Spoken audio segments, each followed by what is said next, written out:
नमस्कार, मैं हूं संदीप चौधरी। बिहार में पहले चरण की वोटिंग के लिए आज प्रचार खत्म हो गया। अब 12 तारीख को 49 सीटों पर वोट डाले जाएंगे।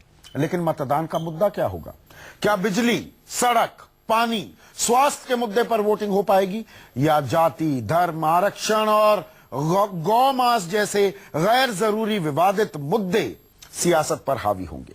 ये सवाल इसलिए क्योंकि आज लालू की पार्टी के उपाध्यक्ष रघुवंश प्रसाद सिंह के एक बयान पर सबसे ज्यादा राजनीतिक फायदा उठाने की कोशिशें हुई। दरअसल रघुवंश प्रसाद से लालू के बीफ वाले बयान पर सवाल पूछा गया। रघुवंश बाबू ने इसे अकादमिक बहस का मुद्दा बताते हुए कह दिया कि वेद पुराणों में लिखा है कि ऋषि महर्षि भी गौ मांस खाते थे। आरजेडी के बड़े नेता के मुंह से निकली इसी बात पर विरोधियों ने दिन भर वोट बैंक की राजनीति की। ऐसे में सबसे बड़ा सवाल यह कि क्या ऋषि मुनि बीफ खाते थे, गौ मांस खाते थे? क्या गाय नेताओं को वोट देती है? और इस चुनाव में क्यों हो रही है गाय पर चर्चा? इन सवालों पर हम बहस करेंगे। कुछ खास मेहमान मेरे साथ जुड़ चुके हैं, लेकिन पहले नजर इस रिपोर्ट पर। वेद पुराण में क्या सब लिखा, ऋषि महर्षि भी खाते थे पहले के जमाने में। लालू यादव की पार्टी के बड़े नेता और अपने बयानों के लिए चर्चा में रहने वाले रघुवंश प्रसाद सिंह ने मुजफ्फरपुर में फिर वही बयान दोहरा दिया जिसके लिए लालू अब तक पछता रहे हैं। रघुवंश प्रसाद सिंह ने गौ मांस को लेकर वेद पुराण के हवाले से क्या कहा, ये पूरी बात सुनिए। क्या कहा, ये पूरी बात सुनिए। लालू जी के बीफ के बयान के बाद ना वो सब बयान वान का लोग का कोई मतलब है? वो एकेडमिक बहस है। वेद पुराण में क्या सब लिखा, ऋषि महर्षि भी खाते थे पहले के जमाने में। लेकिन इस सब में अभी चुनाव के समय में एकेडमिक बहस की जरूरत नहीं है। रघुवंश प्रसाद के इस बयान के साथ न तो उनके महागठबंधन के नेता खड़े दिखे, न ही उनकी पार्टी। वोट के लिए जिस तरह समाज का बंटवारा कर रहे हैं, ये दुर्भाग्यपूर्ण है। बाबू ने कंट्रोवर्शियल बयान दिया है कि ऋषि मुनि भी गाय का मांस खाते थे। ये हमारे लिए नॉन इशू है। बार बार ये कह करके हिंदू समाज गोमांस खाता है, वो लोग बिहारियों के गाल पे तमाचा मारने का काम कर रहे हैं। इससे भावना भड़क जाती है। इनको यह तय हो चुका है, ये हारने वाले हैं। ये अपना मानसिक संतुलन खो चुके हैं। पहला मौका नहीं जब बिहार में बीफ जैसे गैर जरूरी मुद्दे पर सियासत चमकाई जा रही हो। इससे पहले लालू यादव ने भी बीजेपी के विरोध मात्र के लिए बीफ पर विवादित बयान दिया था। बीफ जो खाता है, हिंदू में नहीं खाता क्या बीफ? अपने को हिंदू कहने वाला भी तो खा रहा है। जो मांस खाता है उसको गाय और बकरा से क्या फर्क है भाई? शैतान है जो मेरे मुंह में डाल के बोलता है बात। लालू यादव ने तो फिर भी अपने बयान के लिए किसी शैतान को जिम्मेदार ठहराया, लेकिन रघुवंश प्रसाद ने इस बयान की जवाबदेही किसी शैतान को नहीं सौंपी। ये हिंदुओं का अपमान है, ये हिंदुओं के प्रति गाली है। इसे हिंदू समाज कभी बर्दाश्त नहीं करेगा। मैं पूछना चाहता हूं नीतीश कुमार से, आपकी सरकार बनेगी तो क्या हिंदुओं को बिहार में गौ मांस खाना पड़ेगा? इसका जवाब देना होगा नीतीश कुमार। आपको चुप्पी तोड़ना पड़ेगा। आज रघुवंश बाबू बोल गए कि हमारे ऋषि मुनि भी गाय मांस खाते थे। आप सहमत है क्या? आप सहमत है? आप सहमत है? जाहिर है बिहार की जनता को विकास की दरकार है, ऐसी बयानबाजियों की नहीं। लेकिन विरोधी दलों के नेता भी विकास के बजाय गौमांस के मुद्दे को सबसे बड़ा मुद्दा बनाना चाहते हैं। गो मांस भक्षण की वकालत की जा रही है और हिंदू आस्था पर प्रहार किया जा रहा है। आहत हिंदू आस्था जब अपने तरीके से निपटना शुरू कर देगी तो इन लोगों को मुंह छुपाने के लिए कहीं जगह नहीं मिलेगी। बहरहाल रघुवंश प्रसाद सिंह के खिलाफ सीतामढ़ी में केस तो दर्ज हो गया, लेकिन नेता इस फायदेमंद चुनावी मुद्दे को यूं नहीं छोड़ना चाहते। बहस फिर शुरू हो गई कि वेद पुराण में ऋषि मुनियों के गौ मांस खाने का जिक्र है या नहीं। पुराणों को उद्धृत करके गौ मांस भक्षण की वकालत करे अत्यंत शर्मनाक है। कहीं भी किसी भी हिंदू धर्म शास्त्र में गौ मांस भक्षण की चर्चा नहीं है। ये बुद्धि का फेर है। किसी धर्म ग्रंथ में या वेदों में, शास्त्रों में ऋषि मुनि मांस खाते थे, ऐसी कहीं पर कोई चर्चा नहीं है। रघुवंश प्रसाद ने जिस अकादमिक बहस के विषय पर बयान दिया, अब उसके असली मकसद से आगे चुनावी मकसद पर सियासत हो रही है। ऐसे में आखिर सवाल उठता है, क्या चुनाव में नेताओं को गाय वोट भी देती है? अमिताभ ओझा, पटना, न्यूज़ 24। तो गाय क्या वोट देती है और गाय पर चर्चा क्यों होने लगी? मेरे साथ चर्चा में जुड़ चुके हैं बीजेपी के राष्ट्रीय प्रवक्ता डॉक्टर संबित पात्रा, कांग्रेस की वरिष्ठ नेता रीता बहुगुणा जोशी, आरजेडी के मृत्युंजय तिवारी, जेडीयू के निहोरा यादव और साथ ही साथ स्टूडियो में मेरे साथ हैं मौलाना अतहर हुसैन दहलवी। अब मृत्युंजय बाबू, ये बताइए, अकादमिक बहस है तो उसे चुनाव के दौरान क्यों उठाया जा रहा है? रघुवंश बाबू क्यों कर रहे हैं? देखिए, रघुवंश बाबू के पूरी बयानों को आप देखिए, उन्होंने किस संदर्भ में किन सवालों का जवाब उन्होंने दिया है और जो पत्रकारों के द्वारा जो पूछा गया है उन्हीं बातों को उन्होंने कहा है। लेकिन उस संदर्भ में जो दिखाया जा रहा है, जिन मुद्दों पर आज चर्चा हो रही है, ये बड़ा दुर्भाग्य है कि कभी गणेश जी को दूध पिलाने के नाम पर, कभी रामचंद्र जी का मंदिर बनाने के नाम पर, कभी गंगा माता के नाम पर, कभी गौ माता के नाम पर ये चर्चाएं, ये राजनीति हो रही है। रघुवंश बाबू को ये कहने की जरूरत क्या पड़ी कि ऋषि मुनि, ऋषि महर्षि भी गौ मांस खाते थे? देखिए मृत्युंजय बाबू, बयान सुनवा देता हूं, बिना किसी एडिटिंग के बयान सुनवाता हूं, फिर सवाल का जवाब दीजिएगा। बयान सुनिए, क्या कहा रघुवंश बाबू ने। मतलब है वो एकेडमिक बहस है। वेद पुराण में क्या सब लिखा, ऋषि महर्षि भी खाते थे पहले के जमाने में। लेकिन इस सब में अभी चुनाव के समय में एकेडमिक बहस की जरूरत नहीं है।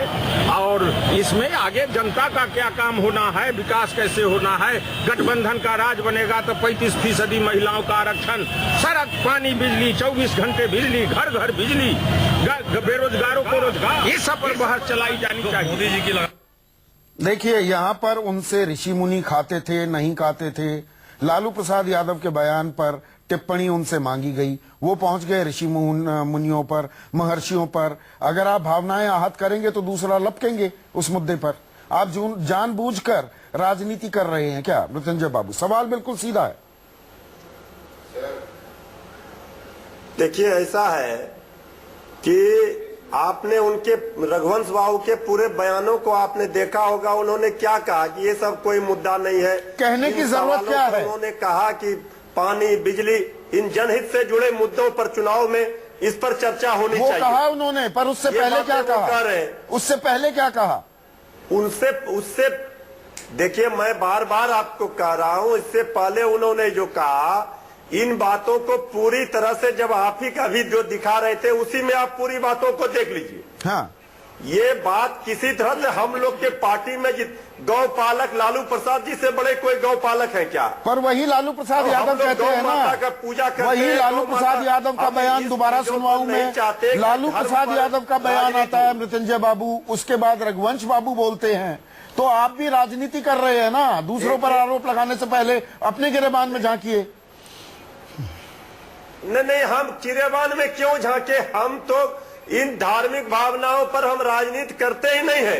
ये जिनका संस्कार और जिनकी संस्कृति है उनको मुबारक हो, मुझे कुछ नहीं कहना। लेकिन इतना तय है कि भारतीय जनता पार्टी और एनडीए जिस तरह से अपना हार सामने देख रही है बिहार में, इसी से बौखला करके इन सारे मुद्दों को, भावनात्मक मुद्दों को ये उठाना चाहती है। नहीं, ताली एक हाथ से नहीं बजती। कल से मैं ये बात कह रहा हूँ। संबित पात्रा, पर मुझे ये बताइए, चर्चा कुछ और होनी थी। प्रधानमंत्री एजेंडा सेट कर रहे हैं, डिविसिव पॉलिटिक्स नहीं होनी चाहिए, लोगों को बांटने की नहीं, जोड़ने की बात करें, विकास की बात करें। लेकिन विकास पर चर्चा के बजाय ये गाय पर चर्चा क्यों होने लगी? नहीं, गाय पे चर्चा कौन किया है? गाय पे चर्चा नंबर 1 पहली बार तो लालू प्रसाद यादव जी ने कहा, जब उन्होंने कहा कि वो जो बकरी खाता है थोड़ा थोड़ा तो गाय भी खा लेगा। वो तो गाय और बकरी में फर्क नहीं जान पाए। फिर रघुवंश जी कह रहे हैं कि ऋषि मुनि भी गाय खाते थे। एकेडमिक चर्चा उनको बीच में याद आई है। आप बताइए, शैतान तो वहीं घूम रहा है, लालू प्रसाद जी के मुंह में बैठा, फिर रघुवंश जी के मुंह में बैठा। नहीं, आप पूरे कॉन्टेक्स्ट में अगर संबित पात्रा, पूरे कॉन्टेक्स्ट में रघुवंश बाबू की, और आप जानते हैं, आप उनका सम्मान भी करते हैं, वो पढ़े लिखे आदमी हैं। उन्होंने जो पूरा बयान दिया है कि अरे वो तो अकादमिक बहस है, हम विकास पर, रोजगार पर वगैरह वगैरह, वो पूरी एक लंबी फेहरिस्त जुड़वा देते हैं। उसके बावजूद राइट फ्रॉम द टॉप आप देखिए, मैंने अपनी रिपोर्ट में दिखाया भी, बीजेपी के अध्यक्ष अमित शाह, आपके केंद्रीय मंत्री गिरिराज सिंह, योगी आदित्यनाथ, कीर्ति आजाद, मतलब कितने लोगों ने रिएक्ट कर दिया, ये गाय पर चर्चा कर दी। अच्छा, अब मैं उत्तर देता हूं।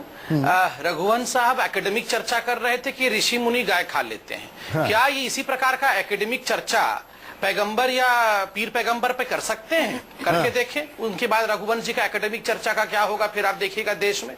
तो ये सिलेक्टिव सेक्युलरिज्म क्यों है? आप टेकन फॉर ग्रांटेड क्यों लेते हैं? आप ऋषि मुनि वेदों पुराणों को इस प्रकार से कलंकित कर देंगे आपके मन के हिसाब से, और पूरा देश सुनती रहेगी। ये क्या आपने क्या ले रखा है? ये टेकन फॉर ग्रांटेड क्यों है? मैं तो कह रहा हूं, अगर ये पीर पैगंबर के बारे में ऐसा कुछ कह देते तो इनका हश्र ये होता कि छुप छुप के फिर रहे होते आज। दूसरी बात है, जहां तक गाय का विमर्श है, कौन लेके आए गाय के विमर्श को बिहार में? लालू जी लेके आए, उन्होंने ही पहला बयान दिया था गाय को लेकर। दूसरा बयान रघुवंश जी ने दिया है, हमने तो कोई बयान नहीं दिया था। हमने उनके उद्दंड बयानों पे रिएक्शन दिया है, जो उद्दंड बयान उनके लोग खुद दे रहे हैं। गाय पर अभी हम चर्चा करेंगे संबित, लेकिन आपने एक अहम पॉइंट उठाया है। और मौलाना दहलवी, मुझे ये बताइए, ये क्या हिंदू परंपराओं, रीति रिवाजों, संस्कारों पर ही कितनी भी टीका टिप्पणी हो सकती है? जो बात यहाँ पर संबित पात्रा कह रहे हैं कि मुस्लिम धर्म गुरुओं पर या प्रॉफिट मोहम्मद पर सवाल उठाने लगो, या क्रिश्चियनिटी पर कि वो धर्म कैसे इजाद हुआ, उसके सवाल सार्वजनिक उठाने लग जाएं, तो वहां पर बवाल नहीं मच जाएगा क्या? देखिए, मैं कहता हूं कि आस्था और जिसकी अकीदत है उस पर किसी भी तरीके की टिप्पणी या इस तरीके के सवाल उठाना जो एकेडमिकली भी ना हो, वो अपने आप में जो है ना तो हमारी जमहूरियत के लिए और ना ही हमारे संस्कारों के से मेल खाते हैं। लेकिन बड़ी बदकिस्मती ये है, मैं अभी पूरा पढ़ रहा था, इस गाय के साथ कम से कम लोगों को जो मुसलमानों के बारे में एक धारणा थी, आज बड़ी दिलचस्प बात है, लाहौर से मुझको एक साहब ने व्हाट्सएप भेजा, सन 712 में मोहम्मद बिन कासिम सिंध आए हैं। 718 में जो पहला फरमान है वो ये है कि गाय नहीं काटी जाएगी। 718 के अंदर बाबर ने 1206 में इल्तुतमिश ने कहा गाय नहीं काटी जाएगी। बाबर कहते हैं 1529 में गाय नहीं काटी। मेरी पूरी सुन लीजिए, मैं पूरी सुन लीजिए। 712 में मैसूर में, जिनको टीपू सुल्तान में पूरी हंगामा आ रहा है बीजेपी ने कर रखी थी, कहते हैं गाय नहीं काटी जाएगी। हमारा कहना यह है, संबित का मैं बड़ा सम्मान करता हूं, बहुत पढ़ लिख के ये सब एकेडमिक बहस करते हैं, लेकिन परेशानी ये कि राजनेताओं को क्या गाय हो, क्या मुसलमान, या बकरीद का बकरा हो, कि उषा ठाकुर हो या रघुवंश हो, सबको याद रहता है। बड़ी बदकिस्मती की बात है, पीर पैगंबर नहीं, बाबा राम रहीम रहे जो यहाँ सच्चा सच्चा सौदा चलाते हैं, वो गुरु गोविंद सिंह साहब की पूरी पोशाक पहन के बैठ गए, पूरा पंजाब जल गया, हरियाणा जल गया। लेकिन कितनी बदकिस्मती की बात है, वही बाबा राम रहीम देव जब हरियाणा का चुनाव होता है तो खट्टर साहब को आशीर्वाद देते फिरते। तो इस लिहाजा अब अकालियों के साथ हो गए, वो चले गए, आगे की तैयारी हो गई है। ये हम जो कहते थे ना कि भाई आदमी है, गाय नहीं, गाय तो बहुत मासूम है, इसलिए परेशानी ये हो गई है। ये चुनाव के अंदर जो है वो गौ हत्या के नाम पे कहीं ना कहीं जो है नर जो है यानी आस्था की जो हत्या है उसकी एक कोशिश शुरू हो गई। ये कोई आस्था का सवाल नहीं, रीता बहुगुणा जोशी, ये कोई एकेडमिक बहस भी नहीं हो रही है। राजनेता हिस्टोरियंस बनने लगे, या साधु संत महंत मौलाना या फादर्स वो हिस्ट्री पर चर्चा करने लगे। ये मुझे आजकल एक ये अपने आप में कॉमिक रिलीफ देने वाली भी बात है कि सब हिस्टोरियन बन बैठे हैं। ये दरअसल विशुद्ध राजनीति हो रही है और इस हमाम में सभी नंगे हैं। रीता बहुगुणा जोशी, क्या आप ये बात मानेंगी? देखिए, बड़े अफसोस की बात है कि बिहार में इस समय चुनाव हो रहा है और जहां बात होनी चाहिए वहां की अर्थव्यवस्था पर, सामाजिक स्थिति पर, वहां इस मुद्दे पे चर्चा हो रही। ये चर्चा हुई क्यों? और संबित जी की बात का मैं जवाब देना चाहती हूँ। ये चर्चा इसलिए नहीं हो रही है कि एक बयान लालू जी ने दिया या एक बयान रघुवंश प्रसाद जी ने दिया। ये चर्चा इसलिए हो रही है क्योंकि संघ परिवार के कुछ लोगों ने भारतीय जनता पार्टी के शहर पर दादरी में एक झूठी अफवाह के अंतर्गत एक आदमी को मरवाया, उसकी हत्या करवाई और बाद में पता चला। क्या बोल रहे हैं आप? भारतीय जनता पार्टी के लोगों ने मरवाया, संघ ने मरवाया? आपके पास क्या प्रूफ है? नहीं, क्या प्रूफ है? क्या बोल रही है आप? नेशनल टेलीविजन पे प्रूफ है, प्रूफ है, दिखाइए। प्रूफ है? बिल्कुल नहीं, बात बोल रही हूँ। ये झूठी बातें नहीं बोल रही हूँ। क्यों बोल रही है? नहीं, आप ऐसा इर्रेस्पॉन्सिबल स्टेटमेंट क्यों दे रही है? आप इर्रेस्पॉन्सिबल स्टेटमेंट क्यों दे रही है? बहुत ज्यादा बोलते हैं। ने क्यों चुप रहे? आदित्यनाथ ने कहा बिल्कुल बहुत ज्यादा बोलेंगे आप, झूठ बोलेंगे तो हम जो आप झूठ को पकड़ेंगे। आप क्या बोल रहे हैं? आरएसएस ने मरवाया एक आदमी को। प्रज्ञा ने कहा आप झूठ कि बोल अगर रही ऐसा है। होगा तो मारे जाएंगे। रीता बहुगुणा जोशी, आप बहुत गंभीर, रीता बहुगुणा जोशी, रीता बहुगुणा जोशी, आप बहुत गंभीर आरोप लगा रही हैं। आप साक्ष्य तथ्य पेश करें, जनरलाइज बातें नहीं, आप बिल्कुल अपने सबूत पेश कीजिए। रीता बहुगुणा जोशी, संघ परिवार की गतिविधियां संदीप जी ये बहुत गलत बात है। संदिग्ध आपका है, इतना बड़ा चैनल है, उस पर इस प्रकार की बातें। मैं वही सवाल पूछ रहा हूँ संबित, एक मिनट दीजिए मुझे। उधर आप देखिए नहीं रीता बहुगुणा जोशी, क्या आपके पास सबूत हैं, क्या साक्ष्य है? नहीं, आपने गंभीर आरोप लगाए हैं रीता बहुगुणा जोशी, आप उनके सबूत पेश करें। मैं बताती हूँ, जनरलाइज बातें ना कीजिए। जो 10 लोग पकड़े गए हैं, हाँ। जो 10 या 11 लोग इस मामले में पकड़े गए हैं, 8 उसमें से लोकल बीजेपी के नेता के रिश्तेदार हैं। आप इस बात को नकारेंगे क्या? जिस लड़के ने जाकर रिश्तेदार है, कहाँ पे लिखा हुआ है रिश्तेदार है? दिखाइए। कौन था? सीबीआई ने नहीं कहा, वहाँ की लोकल जांच एजेंसी ने नहीं कहा, कोई नहीं कह रहा है। आप कैसे कह रहे हैं? सारे अखबारों ने बोला है। मुलायम सिंह यादव ने मुलायम सिंह यादव ने परसों प्रेस कॉन्फ्रेंस किया। मुलायम सिंह यादव वहाँ के नेता हैं, वो नहीं कह रहे हैं, अखिलेश यादव नहीं कह रहे हैं। आपको कैसे मालूम पड़ गया? आपने कैसे कहा?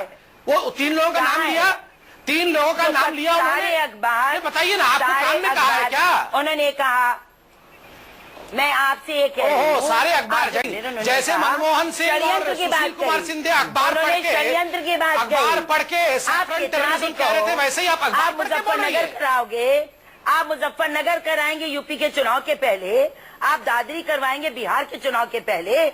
अभी जो हुआ एक बार इन्होंने रघुवंश बिहार के बयान को इन्होंने गलत नहीं बताया। गौ मांस को लेकर ऋषि मुनि वाले बयान के साथ खड़े हैं, और गौ मांस खाना चाहिए उसके साथ खड़े हैं, तरह से और ये मुजफ्फरनगर में घूमने चले गए। ज्यादा आप पहले ये बताइए, सोनिया जी गौ मांस के हक में है, गौ मांस के खिलाफ है? हो आप बताइए, सोनिया जी गौ मांस के खिलाफ में है, हमारे देश के हक में है? हमारे देश में सोनिया जी क्या चाहती है बताइए? वो तो इटली से आई है, उनको क्या पता है गाय के बिहार बारे में में? प्रतिबंध है, दिल्ली में प्रतिबंध है, यूपी में प्रतिबंध है, उत्तर हिंदुस्तान तो इटली से आई है, 7 इटली में तो गौ मांस खाती सब थी। में प्रतिबंध है। आप पहले बताइए, आप बताइए, सोनिया जी गौ मांस करेंगे? सोनिया जी आप पहले जवाब लेना दीजिए, चाहती हैं, आप जवाब दीजिए। लेना चाहती है। आप बड़ी गौ रक्षा की बात करते हैं। आप बताइए ना सोनिया जी के बारे में, मुझे क्या पता सोनिया जी के बारे में? और आपका संगीत सोम, आप बताइए, आपका संगीत सोम सोनिया जी बहुत बड़ा हिंदुओं के हक में है, रक्षक बनता है। सोनिया जी आपसे क्या पूछना चाहती हूँ, इटली वाला कानून चाहती है या हिंदुस्तान की गौ को माता मानती है? सबसे बड़े स्लॉटर हाउस, पहले सोनिया जी के बारे में बताइए, जिसका नाम है पूरा प्रमोट करने में लगी है, और यहाँ पे ये लोगों को देखिए, उसका वो डायरेक्टर है कि नहीं है? आप लिस्ट आउट करिए कि जिस देश से मांस निर्यात हो रहा है, बताइए सोनिया जी, सोनिया जी गौ हत्या के हक में है या खिलाफ में? सिर्फ इतना बता दीजिए। कांग्रेस पार्टी इस देश के कानून को मानती है। हमारा कानून गौ हत्या को प्रतिबंधित करता है। हमें हमारा जानकारी है, सोनिया जी इससे बहुत नाराज है। आप बताइए, सोनिया जी आप बताइए, आप बंद करिए। आपको तो जानकारी है, सोनिया जी, राहुल जी, आपको तो सोनिया जी और राहुल जी रात को भी सपने में दिखते हैं। आप 16 महीने में खुद तो कुछ डरावने लोग दिखते ही हैं, कहीं गौ हत्या करवाएंगे, लोग तो रात में सपने में कहीं आप गौ हत्या पे चर्चा करेंगे, कभी आप मंदिर की बात करेंगे, कभी आप हिंदुत्व की बात करेंगे, कभी आप मैं संबित पात्रा से, आपने सवाल का जवाब नहीं दिया। वो लगातार एक सवाल पूछ रहे थे, सोनिया गांधी गौ हत्या के पक्ष में है या विरोध में? मैं व्यक्तिगत जवाब क्यों दूं? अच्छा, आप नहीं दे रही। सोनिया गांधी, ठीक है, मैं संबित से एक सवाल पूछ रहा हूं। आपने कह दिया आप जवाब नहीं देंगी, आपने कह दिया जवाब नहीं देंगी। संबित पात्रा, नहीं, सवाल मेरा, अब संबित सवाल मेरा, उन्होंने मान लिया वो जवाब नहीं देंगी। सुन लीजिए बात। एक मिनट रीता जी, आपने सवाल का जवाब नहीं। भारतवासी की एक मिनट मैम, अब मुझे सवाल पूछने दीजिए ना, मेरा हक है, मेरा हक है मैम, मेरा अख्तियार है, मेरा अख्तियार है। आप सवाल का जवाब नहीं दे रही है। संबित आपसे मेरा सवाल, आप चुनाव पे बात कीजिए, आप लोग डाइवर्ट कर रहे हैं। सारा मीडिया चाहता है, राज्य मंत्री, सारा मीडिया चाहता है कि ध्रुवीकरण, सारा मीडिया चाहता है कि ध्रुवीकरण हो। आप एक इस मिनट तरह की रुकिए, चर्चा नहीं मत नहीं, आप कराइए। ऐसे बयानबाजी आप ना विकास कीजिए। की बात करिए। नहीं नहीं, हमारे ध्रुवीकरण से ही आप 44 पे आ गए। कल आप ये आरोप लगाने लगेंगी। मैम ऐसे हल्का मत कीजिए डिबेट को, हल्का मत कीजिए। 10 साल से एक मिनट देखिए, आप बोले जा रही हैं। नीतीश जी की मैम आपकी इज्जत करता हूँ, आप बोले जा रही हैं, आप बोले जा रही हैं, हत्या को हटाया, आप बोले जा रही हैं। ऐसे नहीं होता ना क्यों नहीं चर्चा। बोलेंगे? चर्चा आप ऐसे नहीं नहीं बदल होती। रहे। आप पूरे बहस की दिशा बदल रहे हैं। ऐसे चर्चा नहीं होती। क्या ये संवित एजेंडा तय करेंगे? संवित एजेंडा तय करेंगे कि ये बहस किस मुद्दे पे होगी? अरे एक बार कैसे आप बोल रही हैं, हम कैसे एजेंडा तय करेंगे? बहुगुणा जोशी का माइक डाउन कर दीजिए। हाँ संवित, अब सवाल का मुझे जवाब दीजिए। किरण रिजिजू वो तो कहते हैं गौ मांस खाते हैं, तो वो एंटी इंडियन एंटी हिंदू हो गई क्या? उन्होंने बिल्कुल नहीं। उन्होंने किरण रिजिजू ने, आपने उनके सेकंड बयान को नहीं सुना। उन्होंने कहा मेरे बयान को गोल मटोल करके पेश किया गया था, तोड़ मरोड़ करके। मैं बीफ के खिलाफ हूँ, बड़े स्पष्ट शब्दों में कहा उन्होंने। नॉर्थ ईस्ट में संबित पाता। और अभी मैं और चीजें नॉर्थ ईस्ट की बात अलग है, उन्होंने अपने लिए कहा। रुकिए, देखिए आप भी रीता जी की तरह करने लगे। मुझे अच्छा नहीं लगता अपने गेस्ट के साथ हल्की नहीं, वो तो वॉइस लैग है इसलिए। नहीं, वॉइस लैग है इसलिए मैं आपके बीच में नहीं बोल रहा हूँ। वॉइस लैग है या 8-10 सेकंड का, इसलिए आपकी आवाज पहुंचते तो मतलब केरला में बीफ खाया जाता है या पश्चिम बंगाल में खाया जाता है, पूर्वोत्तर भारत में खाया जाता है, बहुत राज्यों में, गोवा में भी, तो वहां सब गैर हिंदू गैर भारतीय लोग रहते हैं क्या, बसते हैं क्या? मैं उत्तर दे देता हूं। पहली बात तो आप भी थोड़ा सा इसमें दुरुस्त कर लीजिए कि गोवा में जो बीफ खाया जाता है, गोमांस नहीं खाया जाता है। काउ स्लॉटर एक्ट 1978 के अंतर्गत गोवा में काउ स्लॉटर अर्थात गौ वध अलाउड नहीं है, गोमांस नहीं खा सकते हैं, आप भैंसे की मीट खा सकते हैं। दूसरी बात है, छोड़िए संबित पात्रा को, छोड़िए भारतीय जनता पार्टी को, कॉन्स्टिट्यूशन संविधान ऑफ हिंदुस्तान को तो आप हम सब मानते हैं ना। आर्टिकल 48 डायरेक्टिव प्रिंसिपल्स क्या कहती है? वो कहती है कि हिंदुस्तान के प्रत्येक राज्य का ये दायित्व है कि गो हत्या को रोके, ये परम दायित्व है।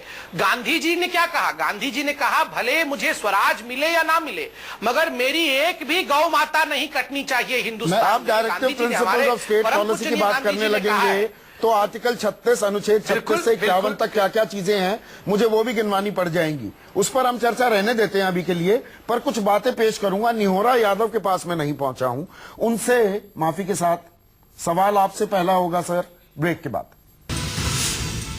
मैं पी तो चाह रहा हूं स्टूडियो में बैठा हुआ, लेकिन गाय पर चर्चा हो रही है, विकास पर बातें नहीं हो रही हैं। बिहार चुनाव से पहले 12 तारीख को पहले चरण की वोटिंग भी हो रही है। हमारे साथ निहोरा यादव भी हैं जेडीयू के। निहोरा साहब ये बताइए, क्या गाय, सुना अब तक तो ये था कि दूध देती है, गाय वोट भी देती है क्या?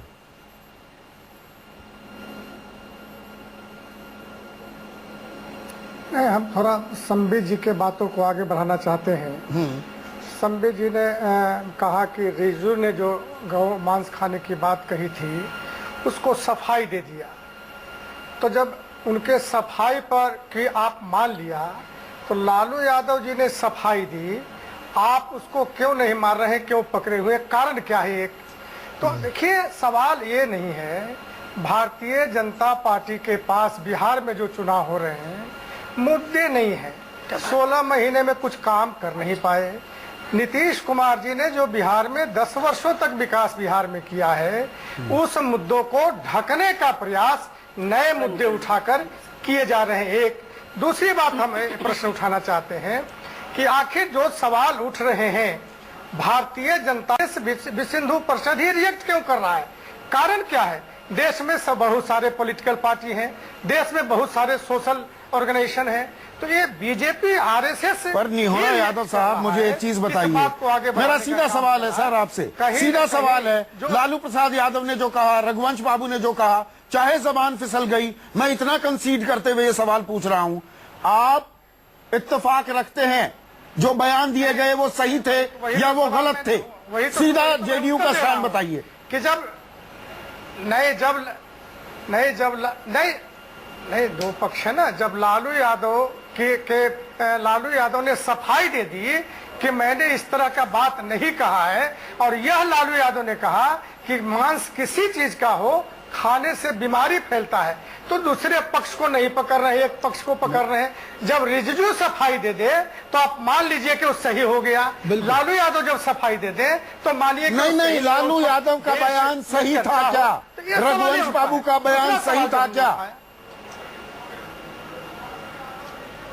लालू यादव जी ने उस पर सफाई दे दी। जब सफाई दे दी, स्पष्ट कर दी बातों को, तो क्या देहरी साहब कुछ बोलना चाह रहे हैं? ऐसा है, बिल्कुल संदीप जी, बड़ी स्नेहरा साहब सुना मैंने। संदीप जी, परेशान कुल मसला ये है जो आपने अभी कहा कि गाय का दूध बड़ा फायदेमंद है, लेकिन बदकिस्मती से उसका इस्तेमाल हम वोट के लिए कर रहे हैं। मैं संदीप से भी, रीटा जी से भी, और इन दोनों जो हमारे राजनीतिक लोग बैठे इनसे मैं बड़े अदब के साथ एक बात कहना चाहता हूं कि देखिए, जब इतने वर्ष गाय के बारे में सब जानते हैं कि वो पूजनीय है और आस्था की बात है, तो क्या वजह है कि आप सब मिलकर एक ऐसी राय बनाए जिसमें विश्व यानी पूरे देश के अंदर कानून होना चाहिए। मगर बदकिस्मती में संदीप आपसे भी इत्तेफाक नहीं रखता। लालू यादव ने जो बयान दिया, अगर उन्होंने ऐसे शब्द कहे, यकीनी तौर से उसकी आलोचना हुई। मगर ये तर्क भी है कि किरण रिजिजू जिस स्टेट से वोट देती है क्या? नहीं, मैं वही कह रहा हूं। किरण रिजिजू जिस स्टेट से आते हैं, वहां कॉन्स्टिट्यूशन के शेड्यूल के मुताबिक कास्ट अलॉटिंग जो है वो ऑफेंस नहीं है। तो क्या ये केंद्र सरकार जो आज मौजूद है, दूसरी चीज मैं बड़े अदब के साथ संदीप से पूछना चाहूंगा, और मैं चाहता हूं रीटा जी आपको भी इसमें इनका सहयोग करना चाहिए, क्या वजह है कि आज यूनाइटेड स्टेट एग्रो मार्केटिंग कहता है कि विश्व के 64% लोगों को जो बीफ सप्लाई हो रहा है उसमें भारत जो है वो नंबर 1 पे पहुंच रहा है, और कल पाकिस्तान ने भी हम पे कटाक्ष किया। तो क्या बीफ नंबर 1 पर है, नंबर 2 पर ब्राजील है, नंबर 2 पे हम आ गए। तो क्या वजह है कि बीफ, पहली चीज तो हम सबको बीफ और गोमांस में अंतर करना चाहिए। गोमांस अलग चीज है और बीफ अलग चीज है।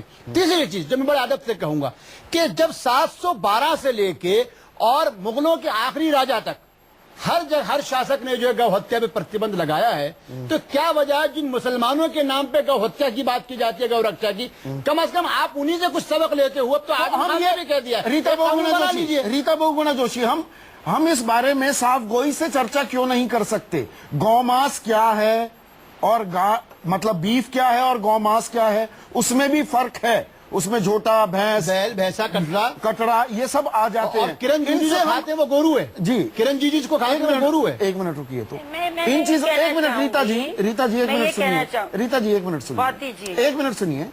हम इन बारे में साफ गोई से चर्चा करने से कतराते क्यों हैं? ये वोट बैंक पॉलिटिक्स है। क्योंकि मैं यहां पर एक उदाहरण पूरी जिम्मेदारी से देशवासियों के सामने रखना चाहूंगा। अगर हम हिंदुओं की बात क्यों करें, मुसलमानों की भी कर लें। इस्लामिक मुल्क बनाने वाला मोहम्मद अली जिन्ना वो पॉक खाता था जो हराम है इस्लाम में, वो शराब पीता था जो हराम है इस्लाम में, लास्ट में टीबी हो गई। ये एक हिस्टोरिकल फैक्ट है। वही शख्स एक इस्लामी मुल्क बना देता है। तो मैम हम ये इफी क्यों हो जाते हैं? सीधी सीधी बात क्यों नहीं करते? देखिए, एक तो गाय हम लोगों की आस्था से जुड़ी हुई है, करोड़ों हिंदुओं की आस्था से जुड़ी हुई, लेकिन वो आपने सही कहा कि बीफ और गौ मांस में अंतर करना होगा। और जो भारत की सरकार है उसको भी अपना मन साफ करना पड़ेगा। अगर हम विश्व के सबसे बड़े निर्याता बन चुके हैं मांस के, और जब से मोदी सरकार आई है, मैं 3 बिंदुओं पे आपका ध्यान आकृष्ट करूंगी। 30% मांस का निर्यात बढ़ा, एक। दूसरा, 4% दी गई टैक्स में, 10% टैक्स लगता था, 6% लगने लगा। और जो ट्रांसपोर्ट है, मांस जो अपने स्लॉटर हाउस से पोर्ट तक जाता है उसको बिल्कुल फ्री कर दिया गया, नो टैक्स। और बिजली पे भी सब्सिडी दे दी गई। तो अगर हम लोगों को, और कौन सा मांस क्यों ना दी जाए? कौन ये कारोबार है, गरीब आदमी से ज्यादा जुड़ा हुआ है। इसको हम खामखा की पॉलिटिक्स बनाते हैं। 70% भारत गौमांस खाता है। हम ये जानना चाहते हैं, क्या मोदी जी को इस बात की चिंता है, क्या संवित जी को इस बात की चिंता है कि अगर मांस के निर्यात में 30% मैं थोड़ा सा सिंप्लीफाई कर दूं आपकी इजाजत से। स्लॉटर हाउस से जा रहा है। गोमांस और बीफ में फर्क पता है रीता जी? रीता जी, गोमांस और बीफ में फर्क पता है तो बताइए थोड़ा सा। मैंने भी बोल दिया तो प्रश्न क्यों उठा रही है? जब बोल ही दिया तो प्रश्न का तो कोई औचित्य नहीं बनता है। बीफ डज नॉट मीन गौमांस। मैंने अभी बोला, आपको क्या मालूम? तो फिर ये प्रश्न क्यों पूछ रही है? कि सब आप लोगों ने, आपने एक माहौल बनाया है कि आपने एक माहौल बनाया है। आप लोग गो हत्या के हत्या के खिलाफ है। चलिए, आपको हत्या के खिलाफ है। अभी संवित चाहिए मुझे स्क्रीन पर, मुझे सिर्फ संवित चाहिए स्क्रीन पर। संवित, मैं आपसे एक सवाल पूछना चाहूंगा। एक मैं कमेंट पढ़ रहा हूं, आपकी टिप्पणी चाहूंगा। There was a time in this very India when, without eating beef, no Brahmin could remain a Brahmin. You read in the Vedas how, when a sannyasin, a king or a great man came into a house, the best bullock was killed. एक समय था, वेद कहते हैं कि एक ब्राह्मण भी ब्राह्मण नहीं कहलाया जाता अगर वो गौमांस नहीं खाता था। किसने लिखा है ये? नहीं, पहले इस टिप्पणी से इत्तेफाक रखते हैं। लिखा है? नहीं, बताइए, गलत है ये, गलत बयानी है ये, सही है? नहीं, बताइए तो। मैं इस टिप्पणी से बिल्कुल इत्तेफाक नहीं रखता हूं, और मैं बता दूं, मैं वेदों का एक्सपर्ट नहीं हूं, मैं भाजपा का प्रवक्ता हूं। मैं हिंदू सोसाइटी के या मुस्लिम सोसाइटी के सेंसिबिलिटीज के साथ खड़ा हूं। ना मैं ऐसा कोई बयान गलत बयान है, हिंदू आहत हो, ना मैं ऐसा कोई बयान दूं जिससे मुस्लिम आहत हो। चाहे ये बयान हमारे ही किसी नेता ने दिया होगा, मगर मैं एक बड़े परिप्रेक्ष्य में इसके साथ खड़ा नहीं हूं। ये शब्द हैं, मैंने किताब में से निकाले हैं, the complete works of Swami Vivekananda. Swami Vivekananda की राय है ये। स्वामी विवेकानंद गलत बयानी कर रहे थे, एंटी हिंदू थे। नहीं, मैं स्वामी जी का बहुत संस्कार, हिंदू परंपराएं, हिंदू रीति रिवाज नहीं समझते थे। मैं बता रहा हूं आपको, देखिए, मैं स्वामी जी के चरणों में पढ़ के उनका वंदना करता हूं। उनके चरण धूलि के बराबर तो उनके विचार हैं ये, कभी हो जाए दोबारा तो पढ़ देता हूं। बहुत बड़ी बात नहीं। मैं देखिए, मैंने आपको सुन तो लीजिए संदीप जी, बहुत महत्वपूर्ण सवाल है। मैं वेदों का एक्सपर्ट नहीं हूं, मैं पुराणों का एक्सपर्ट, विवेकानंद तो थे ना, ये मानेंगे? एक्सपर्ट नहीं हूं मैं, उस वो पे तो कमेंट थे नहीं। ना, विवेकानंद तो थे एक्सपर्ट वेदों के। सुन तो लीजिए, वो कह रहे हैं, there was a time in this very India when without eating beef no Brahmin could remain a Brahmin. You read in the Vedas how, वो बता रहे हैं कि वेद में ये लिखा हुआ है, one read in the Vedas how, when a sannyasin, एक सन्यासी, a king, एक राजा, और a great man, एक महापुरुष घर में आता है, तो सबसे बढ़िया द बेस्ट बुलक उसको स्लॉटर किया जाता था।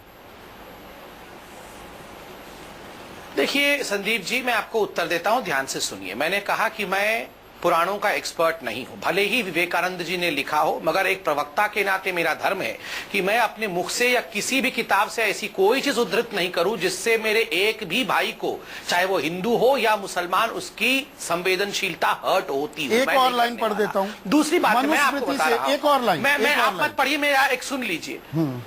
आप एक बात ध्यान से सुनिए जो मैं कह रहा हूं। आप यहां पर तो लाइन पे लाइन पढ़ दे रहे हैं। क्या आप चार्ली हेब्डो वाला प्रोफेट का वो कार्टून दिखा सकते हैं? आप नहीं दिखा सकते हैं वो कार्टून। आप मोहम्मद का नहीं, प्रॉफिट का नहीं दिखा सकते हैं, क्योंकि उससे बवाल मच जाएगा। अगर ये लाइनें आप लोग पढ़ सकते हैं, ये सारी लाइनें आप लोग पढ़ सकते हैं। लेकिन बार बार देखिए, आप बहुत संजीदा आदमी, एक नेशनल पार्टी के प्रवक्ता है, बार बार आप उनको जिक्र मत कीजिए। मगर ये उनको आप देखिए, आप प्रॉफिट की बात करके अपनी बात हल्की कर रहे हैं। भारतीय मुसलमान तो पूरी जिम्मेदारी से कह रहा है कि भाई 15 साल लगातार हमको भारत में हो गए, और 712 से लेकर आज तक हम कह रहे हैं कि आप 2 यानी 100 पे पाबंदी लगाइए। तो प्लीज मेरा कहना है, क्या कोई गुरु हो या हमारा काम है, हम सब सहले, हम सब से आपको क्यों चाहिए? आपको सहने के लिए कोई नहीं जा रहा, आपको सहने के लिए कोई नहीं जा रहा। मेरा कहना यह है कि आजम खान जैसे व्यक्ति कह रहा है, बुखारी साहब जैसे व्यक्ति कह रहा है, बाबा जैसे व्यक्ति ने कह दिया कि गौ हत्या में प्रतिबंध होना चाहिए। एक बहुमत की सरकार है, क्या होगा मेघालय में, क्या होगा गौ हत्या पे पाबंदी लगनी चाहिए, इसका कानून सामने खड़ा करते हैं। बाबर ठीक थे, ये सोनिया गांधी ठीक नहीं है। बाबर ठीक थे, बाबर भी ठीक है, सोनिया गांधी उतना ही नहीं समझ सकती है। जान करता हूँ। नहीं, हम तो आपसे कहते हैं पूरे भारत का कानून लेके आइए और उसमें छोड़िए, को भी छोड़िए। ये सब बताया जा रहा है और इसका ध्यान करते हैं। मृत्युंजय तिवारी, दरअसल दिक्कत सर ये है क्या मृत्युंजय बाबू कि हम दो मुँहे हैं, हम हिपोक्रेट्स हैं। इटली में खाते हम गाय का सम्मान भी करते हैं, आदर करते हैं, माँ का दर्जा भी देते हैं, सड़कों पर खुला छोड़ देते हैं, प्लास्टिक खा खा कर गायें मर जाती हैं। 1-1 लाख गायें राजस्थान से बांग्लादेश चली जाती हैं, हम आंखें मूंदे रहते हैं। हम किस तरह से बैलों को उनको कैस्टरेट करते हैं, उसके बारे में, और आप गांव देहात से जुड़े हैं, मैं भी जुड़ा हुआ हूं, और आजकल आर्टिफिशियल इंसेमिनेशन किस तरह से होती है। आप डॉक्टर हैं, पुरुषों के डॉक्टर हैं, इंसानों के डॉक्टर हैं संबित पात्रा, पर आप जानते हैं जानवरों के साथ क्या होता है। गाय को इम्प्रेग्नेट कैसे किया जाता है, उस गाय का हम मांस खाने पर बवाल मचा देते हैं, लेकिन जो दूध वो अपने बछड़े या बछिया के लिए देती है, उसके दूध के गुणगान करते हम नहीं थकते हैं। मृत्युंजय बाबू, दरअसल क्या हम हिपोक्रेट्स हैं? जी देखिए, ऐसा है, हमने पहले भी कहा कि जिस तरह से गाय माता के नाम पर राजनीति हो रही है और इन मुद्दों को उछाला जा रहा है, ये घृणित है, और इससे ज्यादा घृणा की बात राजनीति में और नहीं हो सकती। और ये भारतीय जनता पार्टी का संस्कार है कि वो इन्हीं मुद्दों को लेकर के राजनीति करती है। ये विकास पर बात करते हैं, लेकिन इनका विकास है मिस्टर इंडिया फिल्म वाला, जो सिर्फ सुनाई देता है, दिखाई नहीं देता है। इसलिए इनके पास मुद्दे हैं नहीं। बिहार में इनको पराजय सामने दिख रहा है, इसलिए इन सारी बातों को लेकर के धार्मिक भावनाओं को भड़काने के लिए, वोटों के 20 सेकंड का रिस्पॉन्स संबित, मुझे क्लोज करना है। संबित 20 सेकंड। हम इनसे विनम्र निवेदन करते हैं। देखिए, मैं इतना बोलना चाहूंगा कि हाँ, गौ माता का और केयर होना चाहिए। हमें देखना चाहिए कि गौ माता प्लास्टिक खाके ना मृत्यु को प्राप्त हो जाए, मगर इसका अर्थ ये नहीं है कि हम ये कह दे कि ऋषि मुनि गाय खाते थे और हम ये कह दे कि गाय और बकरी में फर्क नहीं है। इन चीजों में फर्क है। आप देखिए, गौ माता का केयर और होना चाहिए, इसमें कोई शक नहीं है। और यहाँ बैठ के टीका लगा के, ये आरजेडी के प्रवक्ता को देखिए, बड़ा बड़ा टीका लगा के आए और गौ हत्या के बारे में बोल रहे हैं। आप बताइए, इतना बड़ा टीका काहे लगाए हैं? ने क्या बयान दिया? आप जितना बड़ा टीका लगा के खाली सुबह से शाम तक गौ हत्या संबित पात्रा, रीता बहुगुणा जोशी, मृत्युंजय तिवारी, निहोरा यादव और मौलाना दहलवी, आप सभी का बहुत बहुत शुक्रिया। लेकिन मैं ये कहने से अपने आप को वंचित नहीं करना चाहूंगा, मजबूर हूं, कहना भी चाहता हूं कि आज गौ माता भी ना, गैया माँ, ये चर्चाएं देख रही होगी 12-13 दिनों से, उसे भी अभी तक अंदाजा नहीं होगा कि कितना प्यार, कितना सम्मान, कितना आदर है गाय का भारतीय परंपरा में, भारतीय राजनीति में। गाय पर चर्चा हो रही है। 13वां दिन, देखते हैं अगला दिन कैसा निकलता है। अभी के लिए सबसे बड़ा सवाल में बस इतना ही, लेकिन ब्रेक के उस पार एक दिलचस्प खबर।